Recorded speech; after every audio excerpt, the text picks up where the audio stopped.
હવે આગળ વધીએ વધુ એક મહત્વના મુદ્દા પર અને આ મુદ્દો છે ખ્યાતિ હોસ્પિટલ જેવો જ વધુ એક કાંડ ખુલી શકે છે। જી હા, વડોદરાની હોસ્પિટલ છે અંજના હોસ્પિટલ કે જે હવે સવાલોના ઘેરામાં એટલા માટે આવી છે કારણ કે આજે અમારા જે સંવાદદાતા છે પ્રતિનિધિ છે તે ત્યાં પહોંચ્યા હતા અને પછી કેટલીક વિગતો તેમણે મેળવી તો અહીંયા પણ આ જ રીતે આયુષ્યમાન કાર્ડના નામે પૈસા ખંખેરવાનો આખો વેપલો ચાલતો હોય તેવી સ્થિતિ છે।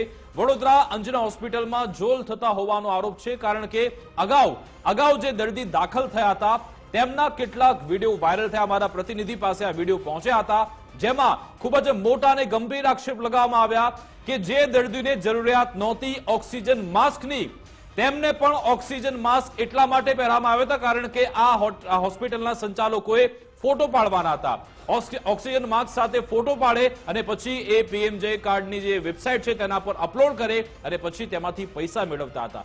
ન માત્ર એટલો ઓક્સિજન માસ્ક પરંતુ તેમને કોઈ પણ પ્રકારની બીમારી ન હોય સ્વસ્થ હોય છતાં પણ જનરલ વોર્ડની જગ્યાએ આઈસીયુમાં રાખતા હતા કારણ કે જો જનરલ વોર્ડમાં હોય તો પછી આયુષ્યમાન કાર્ડમાંથી ત્યાંથી પૈસા તેમને મળતા નહોતા એટલા માટે 4 થી 5 દિવસ સુધી તેમને આઈસીયુમાં રાખવામાં આવતા હતા।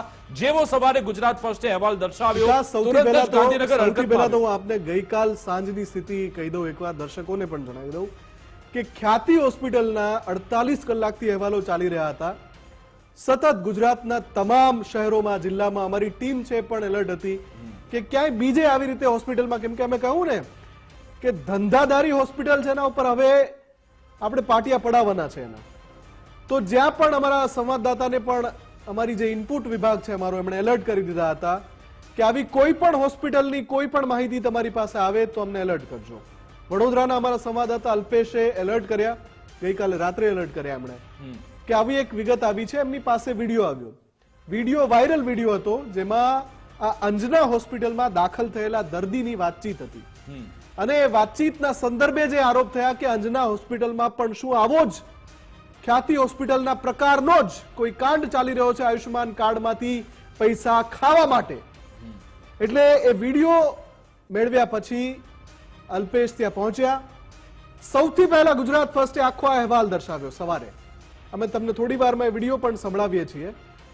થયું શું વિકાસ જેવો આ સમાચાર જેવા પ્રસારિત થયા તરત જ ગાંધીનગરથી સંવાદદાતાના ફોન આવ્યા ઇનપુટ વિભાગ પર। ગુજરાત ફર્સ્ટના એ સ્ક્રીનશોટ વાયરલ થવા લાગ્યા કે આ પ્રકારનો એક અહેવાલ પ્રસારિત થયો છે। જેવો અહેવાલ પ્રસારિત થયો ગાંધીનગરના આરોગ્ય વિભાગના અધિકારીઓમાં ગુજરાત ફર્સ્ટના અહેવાલના સ્ક્રીનશોટ ફરવા લાગ્યા અને આખું તંત્ર દોડતું થઈ ગયું કે ભાઈ ખ્યાતિનું તો હજુ પૂરું નથી થયું આ બીજી અંજના હોસ્પિટલ આવી ગઈ કે શું। પેલા તમને વિડીયો સંભળાવી એટલે પછી તપાસના આદેશ આપ્યા હતા દર્દીઓએ શું કહ્યું તો વિડીયોમાં પહેલા તે સાંભળ્યું। હવે તારો ચેકિંગ આવ્યું હતું તે દાડા ઓક્સિજન બધું 4 કલાક લગાવ્યું હતું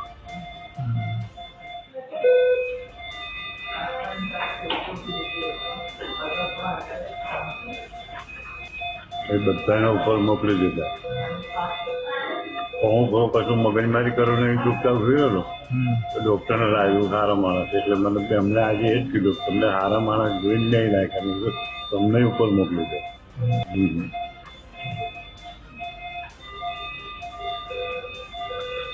એના પર દવાથી મતલબ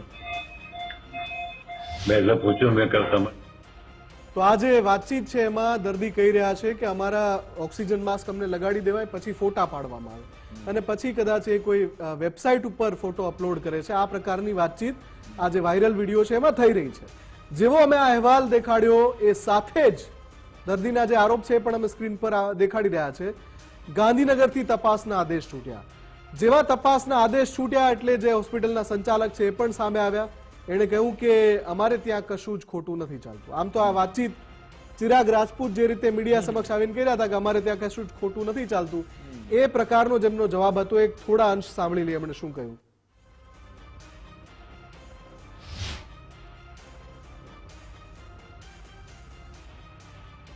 એવું જો માસ્ક જુદા જુદા ટાઈપના છે બરાબર। જ્યારે આપણે પેશન્ટને ખાવાનું પીવાનું હોય બરાબર તો કેન્યુલા માસ્ક પહેરીને નહીં ખવાય ત્યારે આપણે બીજું માસ્ક લગાડવું પડે। પેશન્ટને થોડી વાર આપણે વીન કરીએ એને વીનિંગ ફ્રોમ વેન્ટિલેટર કહીએ। પેશન્ટને કાઢવું તો પડે ને વેન્ટિલેટર પર લીધું છે તો ધીમે ધીમે કાઢવું પડે એને વીનિંગ પ્રોસેસ કહેવાય। અને અચાનક જ 6 દિવસ વેન્ટિલેટર ચાલુ હોય અને 7મો દિવસ તમે વેન્ટિલેટરને બંધ કરો તો પેશન્ટનું શ્વાસની ગતિ વધે અને પેશન્ટને થાક લાગે. એટલે આપણને તો કોઈ વાંધો ગુજરાત નહીં. પક્ષના બિલકુલ બચાવ અહેવાલ ભલો બાદ કરે. આજે આયુષ્માન યોજનાના અધિકારી પણ વડોદરા પહોંચ્યા હતા અને તેમણે તપાસ કરી છે. જોવાનું રહેશે કે આમાં હવે એ ઘાલમેલ સામે આવે છે કે કેમ.